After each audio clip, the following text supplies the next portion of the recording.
And good afternoon. What a wonderful turnout. It's a testament to the value of a free lunch, I think. It's really wonderful to be here.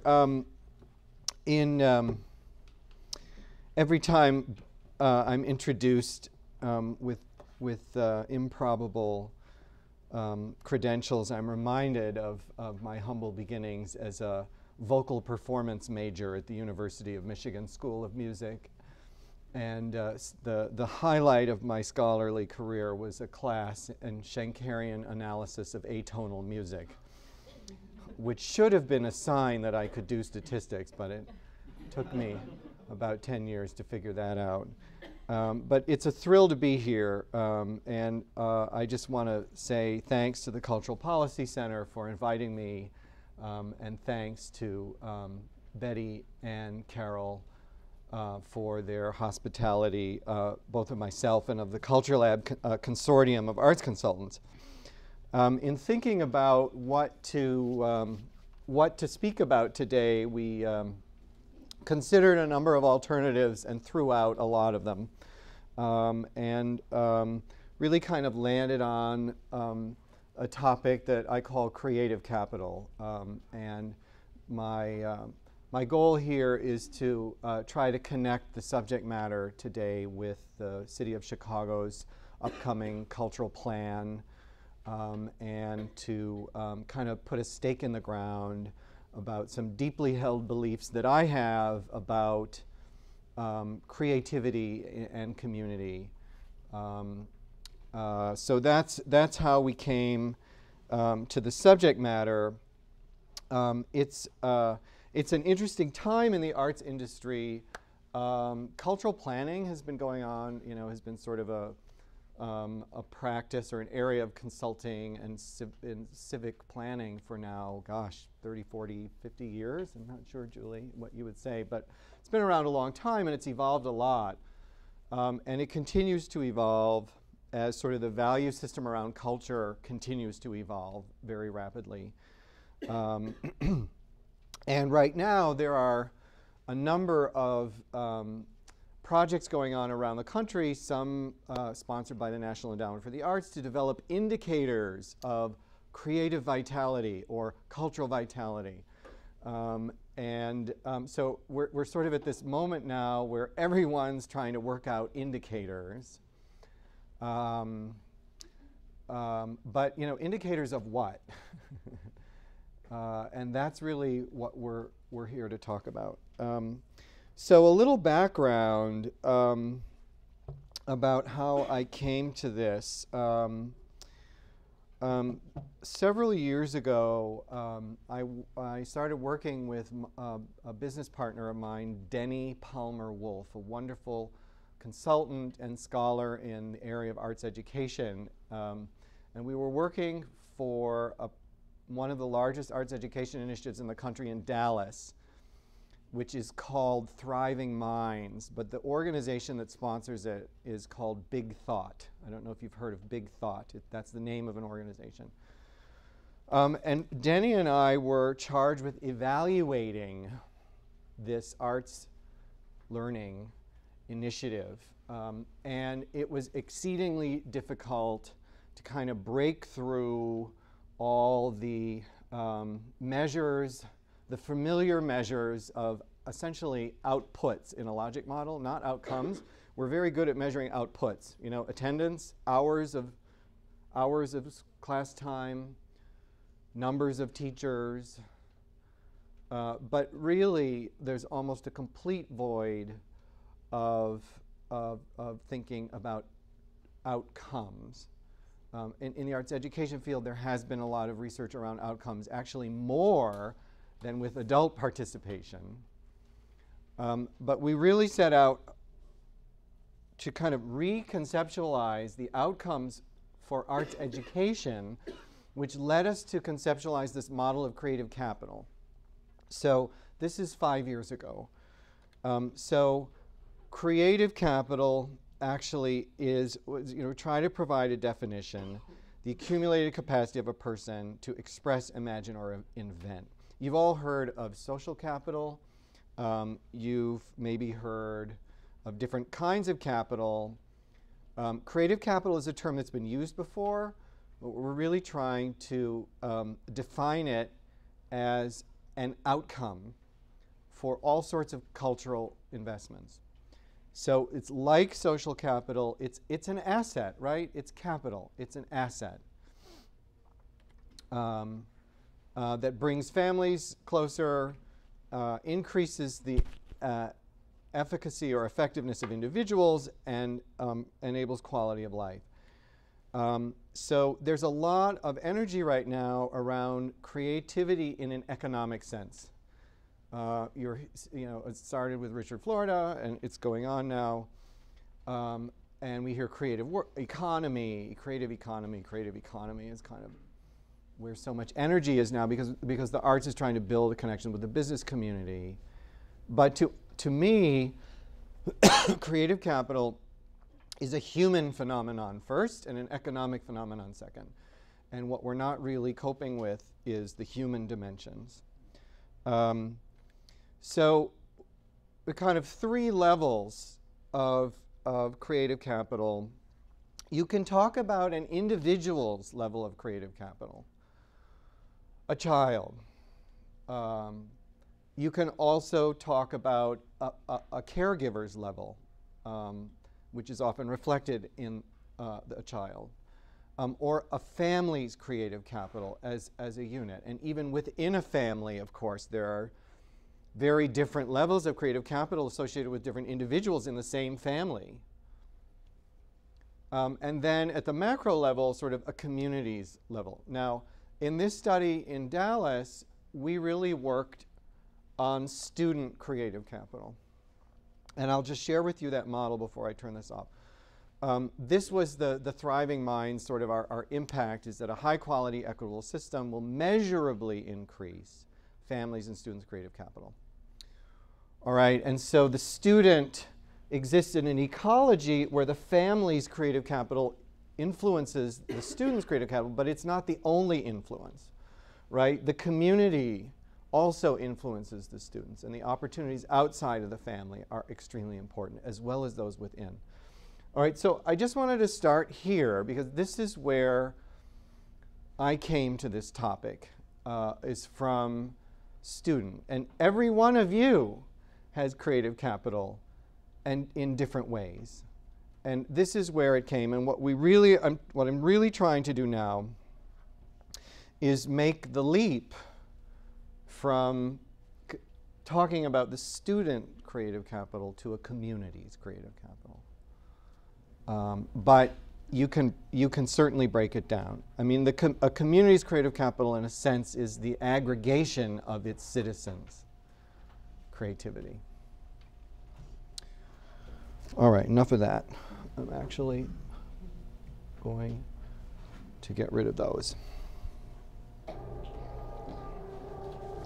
What I have for you now, I'm actually going to give you a speech that I wrote for a gathering of municipal arts people in Canada a few months ago. It's called Creative Cities Network, and I have adapted the talk that I gave to them for you.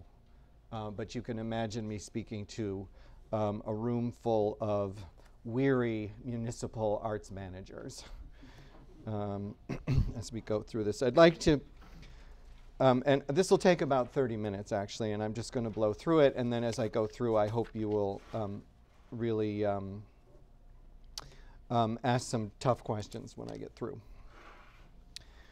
I'd like to speak with you about building creative capital in cities and towns across the United States. You all know very well this is a difficult and transformational time in the cultural sector. Budgets are shrinking, risk-taking is on hold, and artists are finding less work. Several months ago, Rocco Landesman, the chairman of the National Endowment, ignited a firestorm of debate by remarking that there are too many theaters in the US, and we ought to start thinking about shrinking the supply. the blogosphere pretty much came unglued, and there's been a vigorous debate about whether there can ever be too much art, and what defines an oversupply of art, and what approaches funders might use to reduce supply and accelerate the level of dying and regeneration in the cultural ecology. If you believe that culture is an ecosystem, which it is, then you must believe that in a healthy ecosystem, there is birth, growth, and competition for resources and regular dying and regeneration. For the past 30 years, we've been very good at birth and growth and really lousy at dying and regeneration. In a funny way, supply and demand are really the same thing. When communities are provided with excellent cultural programming, the public responds. Why, for example, is theater participation in Seattle much higher than in other cities? Why is classical music participation in Boston higher than in other cities? Of course, demographics plays a role, but you'll find that communities with particularly high levels of cultural participation in a specific category tend to have a long history of offering an excellent supply of programs in that category. In other words, the public responds to creativity and excellence in programming. What's most interesting about the supply and demand debate is how all pathways seem to lead to two conditions for survival: artistic vibrancy and community relevance. These are two terms I'd like you to remember: artistic vibrancy and community relevance. If arts and cultural organizations can remain artistically vibrant and relevant in their communities, then supply will align with demand and the system will remain in balance. I imagine you all think a lot about what a balanced cultural system looks like in Chicago. Perhaps this is the greatest challenge and the single most important role you can play in your community, which is to be a good diagnostician of cultural health and keep the ecological view in mind when you advocate for programs and make difficult budgetary decisions. Our system of culture in the US is dominated by institutional thinking. The locus of power lies with the large institutions and their wealthy and influential board members and donors, and their very natural interest in self-preservation. Over the years, foundation funders and municipal arts agencies have grown hyper-responsive to the needs of nonprofit arts organizations, and I would argue have lost the ecological view of creativity and public value. Whose job is it to look across the community, transcending the institutional view, and find new ways of getting thousands of people dancing, or getting a musical instrument in the hands of every child who wants one, or getting thousands or tens of thousands of residents reading the same book or writing a poem? To move the big needle of cultural participation, it must be someone's job to look across the system at the larger realm of creative possibilities. It's a lonely job, and I congratulate those of you who work hard to diagnose need and awaken the creative voice of every citizen, young and old, rich or poor, regardless of limitation or disadvantage. You all are stewards of your community's creative capital. And thank heavens, because in the US, most of our communities have no steward of creative capital, only fractious mobs of arts administrators competing for resources. What is creative capital? Maybe you've heard the term social capital and cultural capital. Certainly you're all familiar with capital in a financial sense. Creative capital is the capacity to express, imagine, and invent. It's an ecology of new ideas. It's an asset, a measurable asset, I would argue, a sort of wealth in an economy of possibility. The term creative capital can be applied to individuals, families, and communities. After all, at the core of a community's creative capital are its creative inhabitants. The time has come to translate the creative capital framework into the larger arena of community life. Our sector desperately needs a more compelling outcome rubric. What is the outcome of a vibrant cultural sector? What does a creative city look like? How will we know when we've succeeded? What are we shooting at? Until we can define and embrace the thing that makes us successful, we will never fulfill our potential. We need an outcome framework that values both the intrinsic and instrumental benefits of art, culture, and creativity. That framework cannot be solely economic because humans create economic value. Without creative humans, there is no economy. So let us focus on nurturing creative humans, and the economic benefits will follow. Therefore, creative capital is a human phenomenon and a lived experience. It's a value system that encourages, rewards, and integrates imaginative thinking into community life. It's an asset that increases the effectiveness of individuals, brings families closer together, and enables communities to imagine and realize a better future. The community with the most creative capital wins. I'm channeling Richard Florida, okay? He did something really amazing. With his book, The Creative Class, he created an outcome rubric that communities could benchmark themselves against and created a worldwide phenomenon based on an outcome rubric. That's what I'm talking about here. Not his, but ours. Because the community with the most creative capital wins. Why? Because it's safe, clean, colorful, because its residents have a strong sense of connectedness and shared purpose, and because it's the place where everyone wants to live. Now, I'd like to briefly talk through 6 domains for creative capital at the community level. Actually, I want this screen to go away. Would this be the north one or the south one?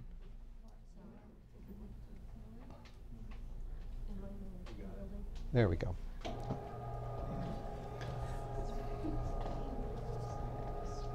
North. The first domain is creatively engaged youth and families. Of course, a strong system of creative learning in the schools is a critical part of this domain, but there are many other opportunities for creatively engaging youth, including after-school programs in the community, at places of worship, and especially in the home. Research suggests that the home is the cradle of creativity. But who is rocking the cradle? I don't know a single arts group that concerns itself with designing arts activities for children and their caregivers to do together at home, in place of, say, 1 hour of video games per day. This is perhaps the greatest shortcoming of the arts ecosystem. There is absolutely no reason why every caregiver in Chicago shouldn't have access to high-quality DVDs and other tools for dancing together, singing together, telling stories, and drawing and making things, and building a creative portfolio on the internet for every child. Where is the arts community in this necessary work? What do creatively engaged youth look like? They look like the high school students in Dallas who decided that their school parking lot was not just an unattractive parking lot, but a blank palette for art. Each student was assigned a parking space and painted it, turning the lot into a wildly vibrant mosaic of art that loudly pronounced to the community, "We are creative." While youth programs are especially important to ensuring a creative future, we must not allow older adults to lapse into a void of creativity simply because they're no longer in the workforce or because they lack mobility or social support. Studies of arts participation have shown a steep drop-off in creative engagement amongst older adults, and this trend must be reversed if we are to realize the creative potential of our communities. I wish every community in Chicago area had a choral music program for seniors, and yes, even dance programs and writing programs and others. The second domain of creative capital is a creative workforce and work opportunities for creative professionals, such as writers, musicians, designers, computer programmers, animators, architects, and craftsmen. I'm sure you're all familiar with the creative economy literature, so I won't go into that, but I would like to be clear why it's good policy to situate arts and culture within the larger ecology of creativity. Of course, creativity fuels science, mathematics, physics, computer programming, retailing, and just about every domain of human behavior. But we must be clear that artistic expression is not just peripheral to this larger system of creativity, but at its core. In a report on employment of professional artists published last year by the Australia Council, economist David Throsby accords the creative arts a core role as a generator of ideas and as a source of creative talent. His model depicts the creative industries as a series of concentric circles. The inner ring is the arts that produce original work in text, sound, image, and performance. The next layer is cultural industries, such as media and publishing. And the outer layer are creative industries, such as design, advertising, fashion, and so forth. Now, this is a really nice little diagram that places us at the center of the universe.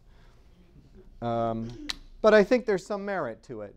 You know, that artistic expression is a critical means of learning creativity that is germane to all these other layers. So people and ideas flow between these rings.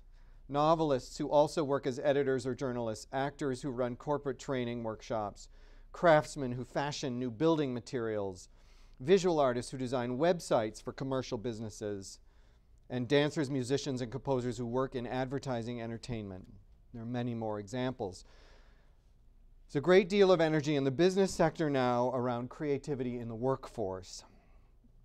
A recent report by the Commission on the Skills of the American Workforce said, the nation's leadership in technology and innovation depends on a deep vein of creativity and people who can write books, build furniture, make movies, and imagine new kinds of software. Business leaders argue that without a greater capacity to think creatively, they'll lose their competitive edge in the global marketplace. Meanwhile, arts and cultural organizations stand in front of business leaders with their hands outstretched, asking for money, and missing entirely the whole conversation about creativity. What would happen if the arts community banded together and collectively approached the business community with a simple question: how can we help to make your workforce more creative? There's much work to be done in building a shared understanding of creativity. Creativity in problem solving, creativity in decision making, creativity in child rearing, creativity in local governance. We must find new and better ways of illustrating how creativity permeates every aspect of business, governance, and human life, and that it starts at its core with artistic expression. Whose job is it to nurture the next generation of creative professionals? It's our job. It's all of our job. And if it doesn't start with the arts community, it will never happen. The third domain of creative capital is positive social norms around creativity. Without positive social norms, creativity will be squelched by the vocal few who try to enforce dangerous, conformist, and intolerant views of culture, like pilots who refuse to fly with Muslims on board, or parents who freeze up when their young son announces he wants to take a dance class. Parents and caregivers need to be educated about the importance of their child's creative development. Forget about arts advocacy. Instead, devote those resources to educational programs and creative activities for parents of young children. And we won't need to advocate for the arts in 20 years because it will already be a core value. It all starts with uncovering the unique and idiosyncratic landscape of creativity in Chicago. Too often, cultural policy is based on a void of information about what forms of creative and cultural expression are actually meaningful to people. When is the last time you asked your community what creativity means to them? Imagine if you started a website where everyone in the community could upload examples of their own creativity. What would you upload? What would it look like? Think about what sort of public input process might uncover in terms of creativity, and how else you can build positive norms, social norms around creativity. I can't tell you how many people used to call and say, oh, our community, we're not creative. We don't have, we don't have art, we're not creative. Creativity is invisible, but it is present in every community. And it is only a matter of finding the right mirror to reflect it back to the community. The fourth domain of creative capital is support for artists and arts organizations. This includes support for artists at all levels of skill, encompassing professional artists, aspiring professionals, amateurs who work at a high level, as well as beginners who are just exploring. Research conducted by the Field Museum found that engaging artists from amateurs to professional and providing them with opportunities for cross-fertilization can be powerful tools for community development. So what programs and activities are available to artists and aspiring artists in Chicago? What are their creative outlets? What are the creative outlets for musicians, for dancers, for writers, for storytellers, for quilters? I know DCASE has done a lot of work sort of mapping artists, and I think that is really a very worthwhile activity.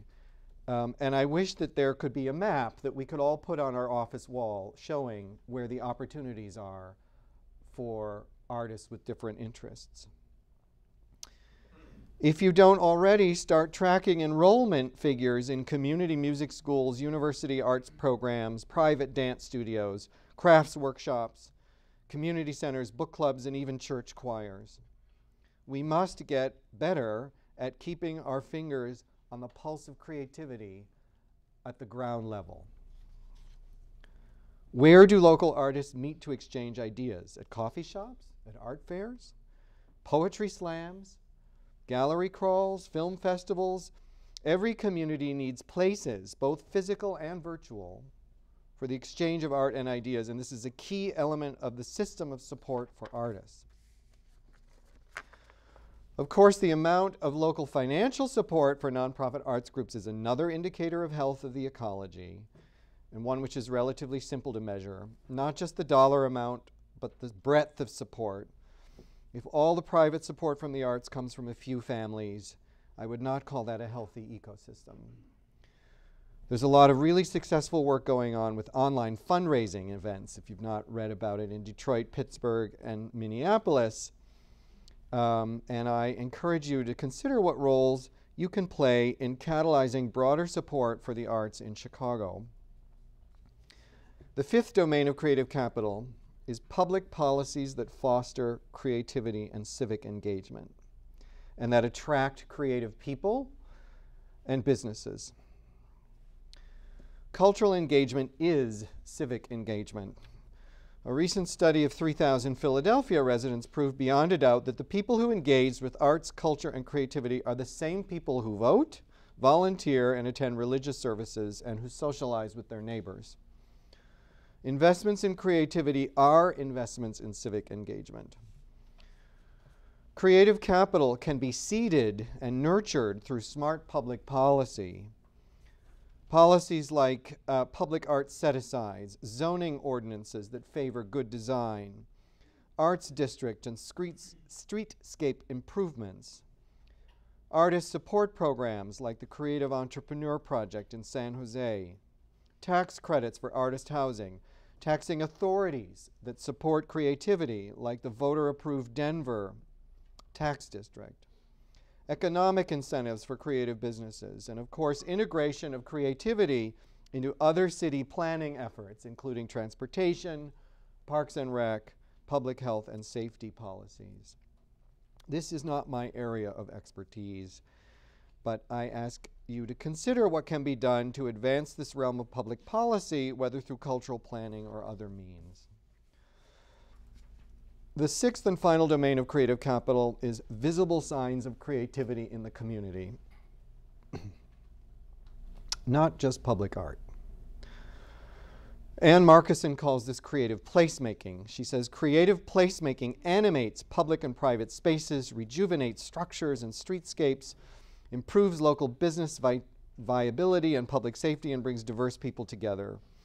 A community cannot regard itself as a creative place without a visible landscape of creativity. I'm not just talking here about public art, but rather the aesthetic landscape of the entire community, including the quality of architecture, landscape design, outdoor lighting, bus shelters, fire hydrants, utility poles, you name it. Our cities and towns are blank palettes for creative expression. My favorite example is yarn bombing. I think you're all familiar with the wonderful examples of that over by the Art Institute, the wonderfully subversive acts of civil disobedience, such as knitting unauthorized parking meter cozies. And there are the people who impossibly over-decorate their homes for the holidays. Maybe you can commission a study on that someday, Julie. That's what happens when people don't have enough creative outlets. It comes gushing out one way or the other. Arts leaders in Syracuse, New York, looked at their downtown landscape and instead of seeing crumbling concrete walls, saw a blank palette for art. Giant video screens were installed on 3 buildings in downtown Syracuse, which light up every night of the year from nightfall to 11 p.m. with artwork and videos made by community members. I'm especially fascinated with the possibilities of participatory public art, community art projects that might involve hundreds, if not thousands, of residents in collective acts of creative expression. A sculpture made out of old shoes. A Christmas caroling program that touches every home in a community. The possibilities are limited only by your ability to think creatively about engaging the public. It's a perfect storm waiting to happen in the age of flash mobs and random acts of culture. When creativity is visible around every street corner and seen in every window, heard in every home, tasted in every kitchen, when you cannot avoid it, then your community will understand itself as a creative place. So I'll summarize again the 6 domains of creative capital. Creatively engaged youth and families, creative workforce with work opportunities for creative professionals, positive social norms around creativity, local support for artists and arts organizations, public policies that foster creativity, and visible signs of creativity in the community. All of these can be measured. It'll take some work, and we need to agree on indicators and design affordable measurement systems. But if we don't create our own scorekeeping system, we can never win the game because we'll always be playing on someone else's field. The time has come for us to define success in our own terms, with our own vocabulary and our own indicators.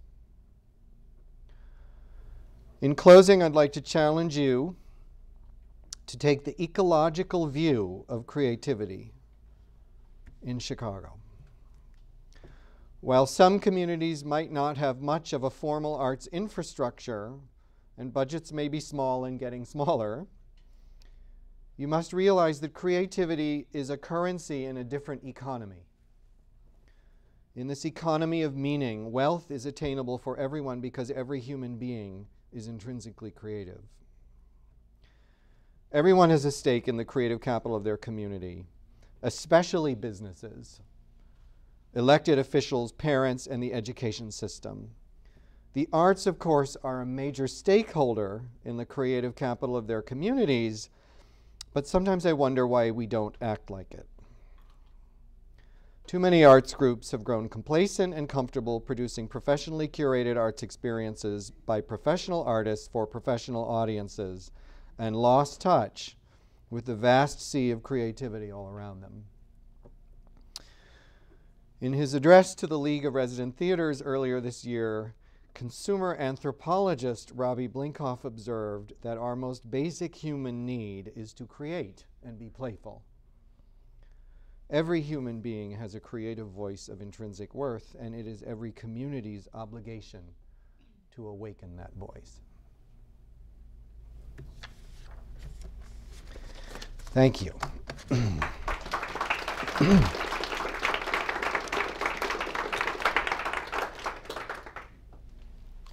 All right. So that was a real snoozer. I'm sure I put the whole room to sleep. The general point here is that the outcome of the cultural system needs to be clarified and codified and then measured. And until we can develop a measurement system that addresses the outcomes that we actually believe in, we can't win the game. We cannot appropriately focus community attention on the right outcomes and what we hope to achieve. So I'd love to hear some questions, rebuttals, comments. I know you won't hold back. It's the University of Chicago. So let's have it. Julie, you want to lead off? So what was the most unfamiliar concept to me that you talked about was the social norms part. Mm-hmm. It's something I haven't thought a lot about. Mm-hmm. Parents who freak out with a boy who wants to, take dance classes, which sort of, I don't know if you picked that on purpose because of our mayor who studied dance. It's kind of interesting. But I wondered if you could just talk a little bit more about that, and maybe it was more relevant to Texas. I don't know. I mean, I haven't really thought about how do you impact that? Not let alone measure it, but how do you even? It's so personal. It's so I don't know. If you could just talk about that a little Mm-hmm. If creativity is inherent, is indigenous in everyone on some level,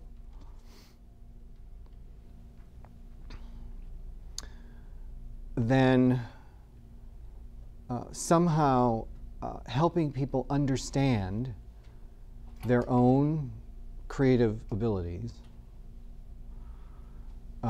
is the strategy for moving the needle on social norms, right? Because if I say, Julie, I'm not creative, right? I have a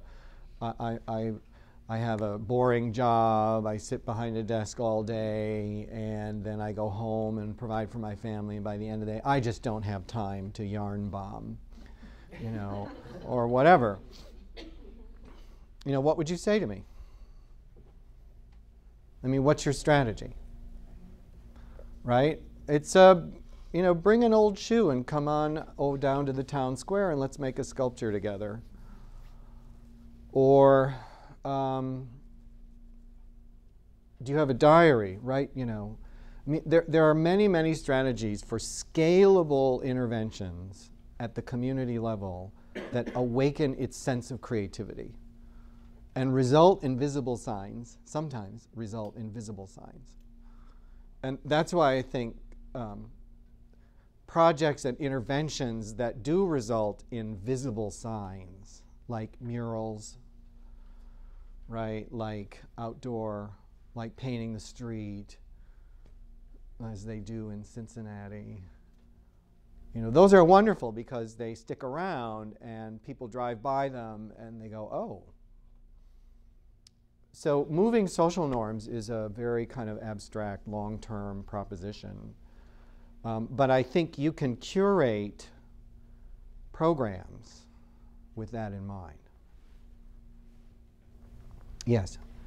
I guess following up on the social norms bit, I would foresee that when it's happened in my own personal experience of if a kid says to his parents, "Oh, I'm thinking about a career in the arts," never mind being a dancer or whatever. Right. There's a whole sort of gender perception issue, but I would think that there's this whole norm that says that a career in the arts is not practical, it's extraordinarily challenging, and so one, I would think that you would need to change the perception that a career in the arts is too costly to pursue, and also change the norm that Mm-hmm. the arts cannot be integrated into some other, integrated into your life as an avocation, because I think there's also a perception that,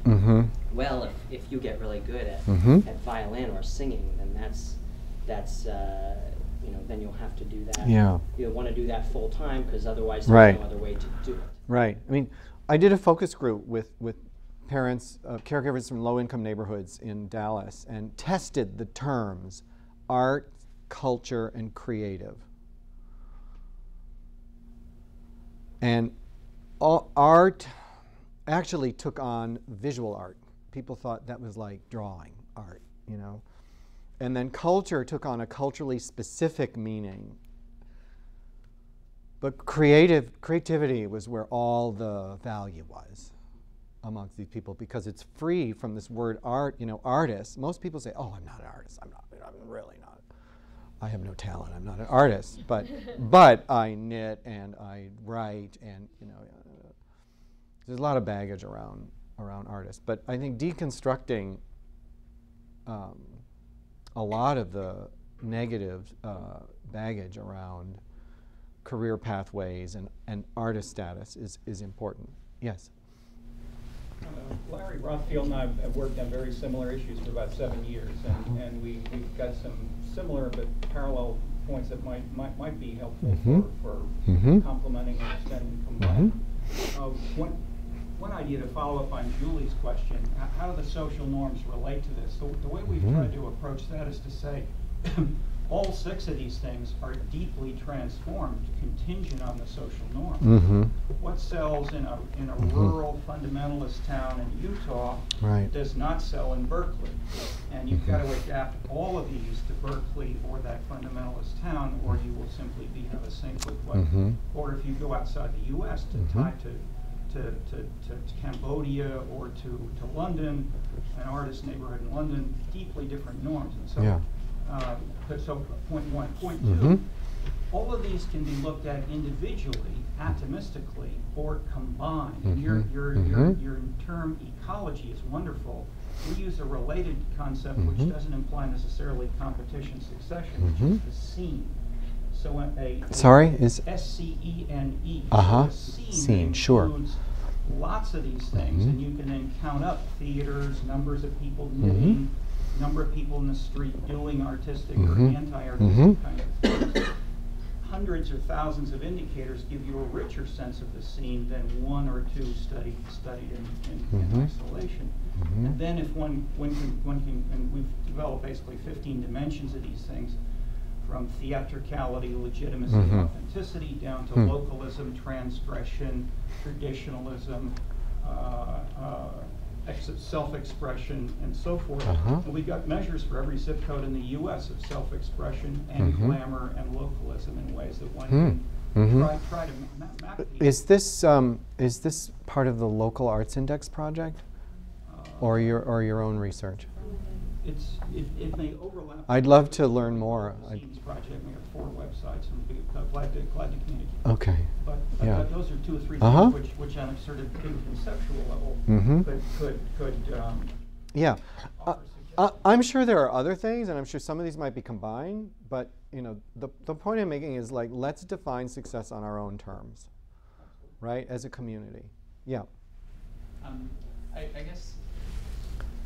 Well, I was interested in that your concept of creativity is still focused on the individual.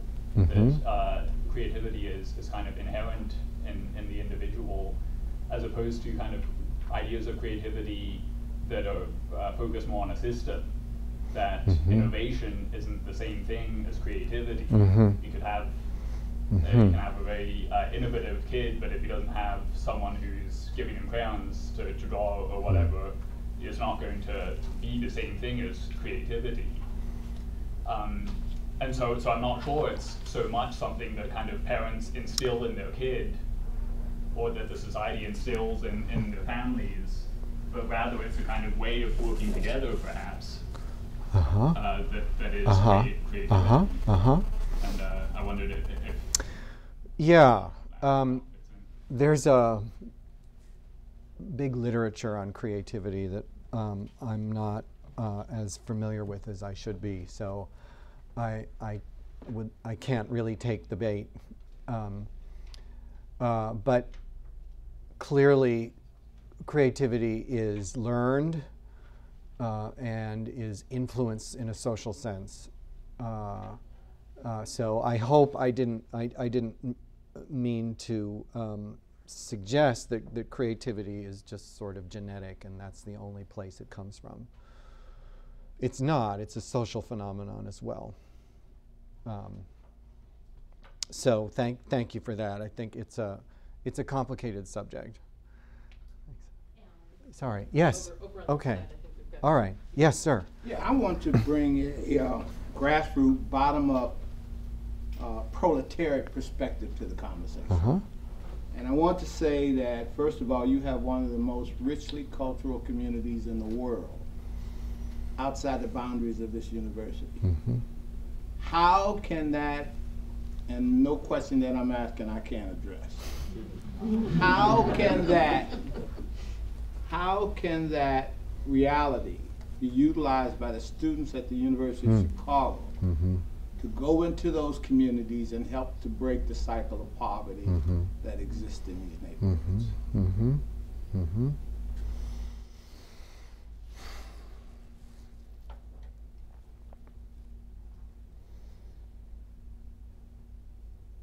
I'm not sure I can or should attempt an answer. I think it's a wonderful question.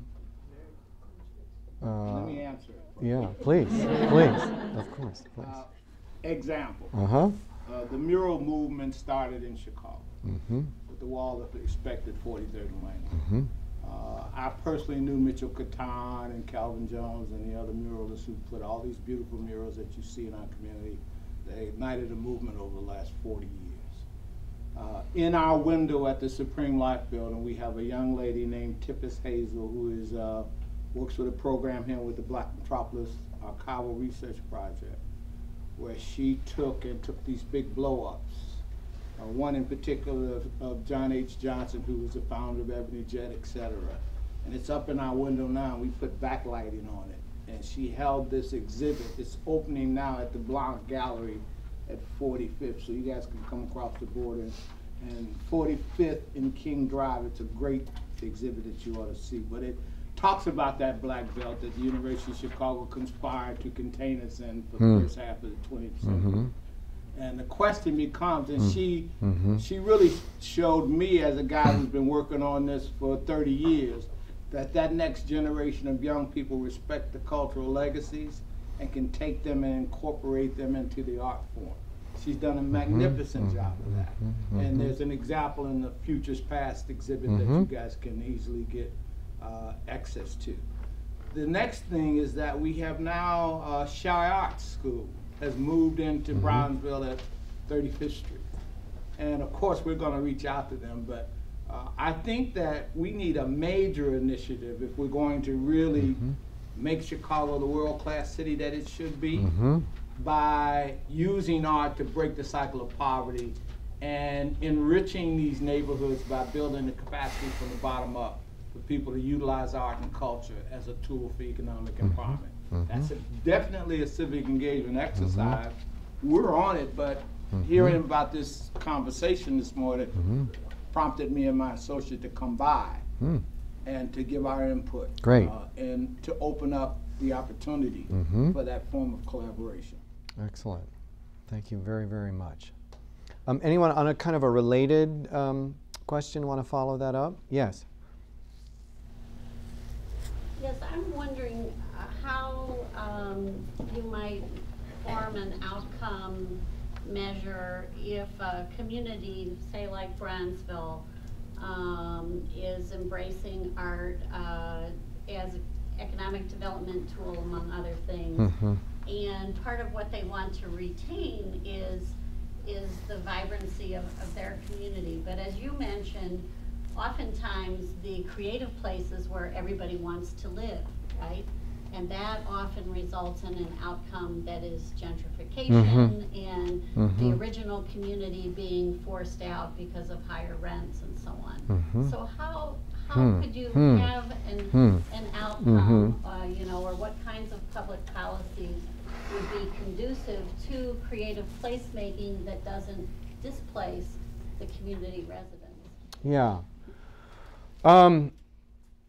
Well, I think it's the difference between imported creativity and indigenous creativity is you know, is to work in that neighborhood with those people on programs and projects that are relevant to them and their community, and not to impose some external concept of what creativity is.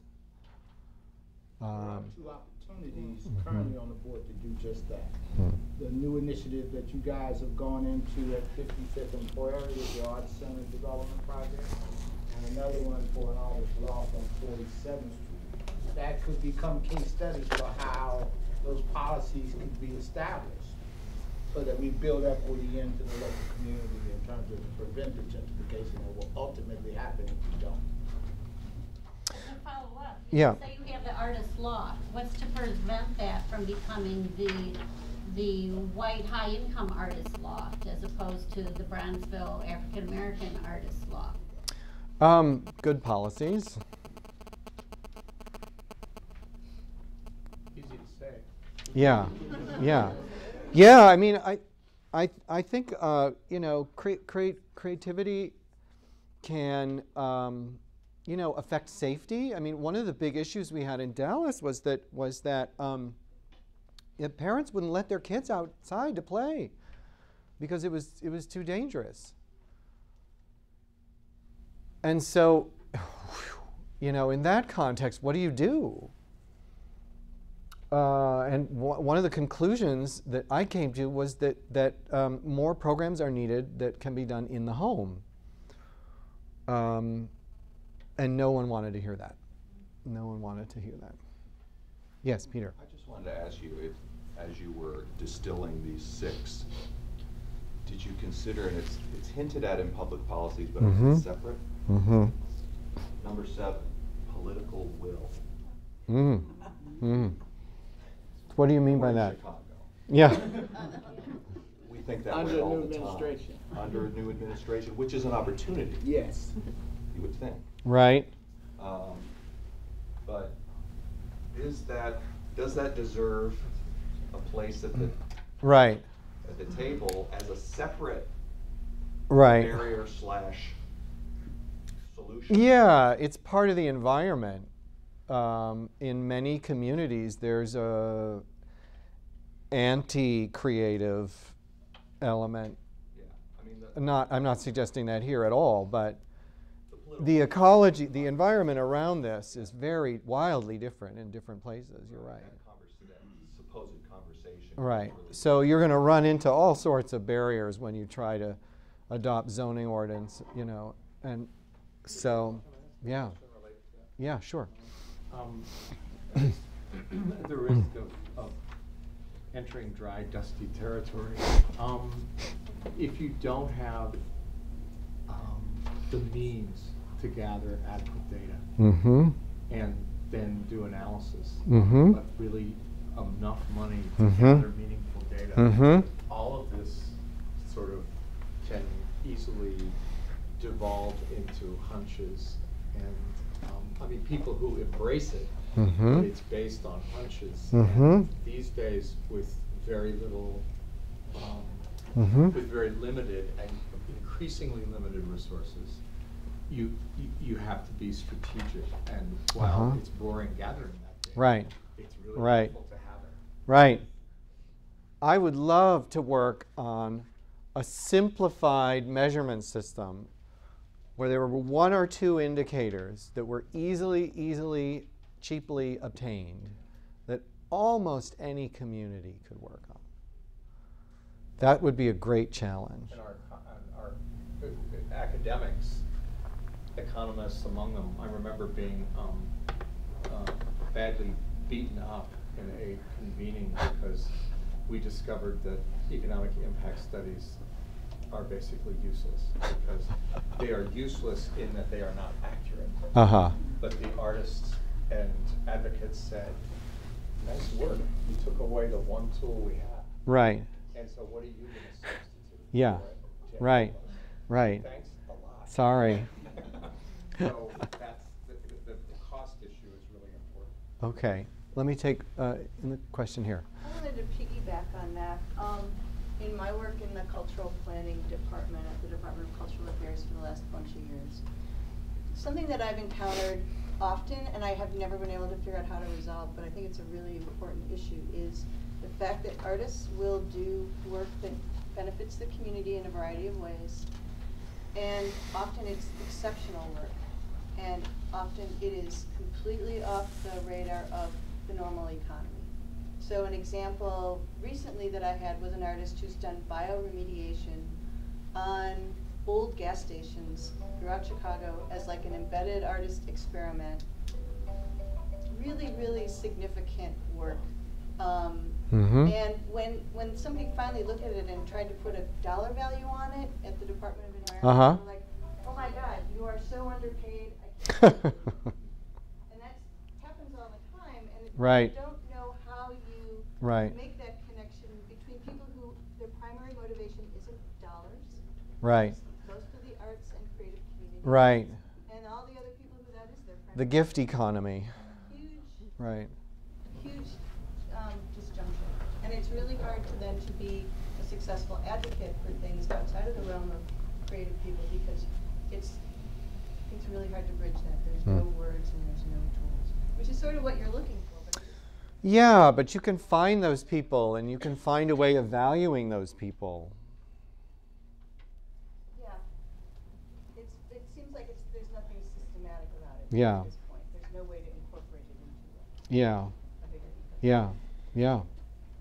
Yes. What's the two criteria that you would have in mind? The two data points you said. Oh God. There are two data points that are more important than Oh. anything else. That's tomorrow's session. I think we're gonna. He has time to think about it. I would have to really think hard about that. I'm not here to offer a specific measurement framework. I mean, there are indicators here under all of these that I think some of us are familiar with, but you know, which one or two would I pick out? I think that's a larger discussion. But thank you for asking. You called my bluff, right? Yes. Yeah, I have a question about sort of indicators more generally, and Uh-huh. having indicators based on this idea of cultural capital. So, Mhm. so you have this, the definition of cultural capital. Creative capital. Creative capital. Yeah, sorry. Creative capital, Mhm. where imaginative processes are, Mhm. are at the front and Mhm. center. Mhm. And Mhm. besides just the difficulties of coming up with indicators, I worry about indicators that may be sort of preferentially. That may lead to sort of some sort of preferential evaluation of different types of arts and arts participation, if imagination is the outcome. What is the impact of Right. jazz musical education, where Right. improvisation is so Right. put forward versus a classical, follow the score, do as you're told type process, and I worry Right. about that is sort of the normative side of this endeavor of Yeah. indicators. Yeah, I think that's a real concern, is prejudiced indicators. And I think that's one of the reasons why, we need to start with a public input process about what is creativity. Particularly with kids. I mean, with arts education, you have a bunch of adults deciding what kids should be doing. And the one survey I've ever done with young children about their creative activities, what they want to do has little or nothing to do with what is offered in their school. Starting with dance. And young children now, they know enough of, they know they want a salsa dance. They know specific forms and cultural, and what is offered in their school is not consistent with their interests. So I just think that's an example of how we have to work hard to find avenues of creative expression that are not prejudice. And that's why I think some sort of a public, a website or public input process, or even just studying a control group of individuals over a long period of time could be very fruitful. Just like pick 100 people in the community and really go at it and decode and find out exactly what are their avenues of creative expression and engagement, and then track them over time. I think that would be as productive, as anything. Yes? A couple of things. When you were talking about just the ecosystem, you were focusing on the fact that we have the, the living, dying, regeneration, and then on the other side of that, I guess I was also looking for not recognizing the dying and regeneration, but that what really seems to be happening more is that we're having more of just the twining, the morphing, even in terms of these art forms, it's so much of, now that blues comes to orchestra hall and you're going, wow, what have we created here? And so, these kinds of things going on.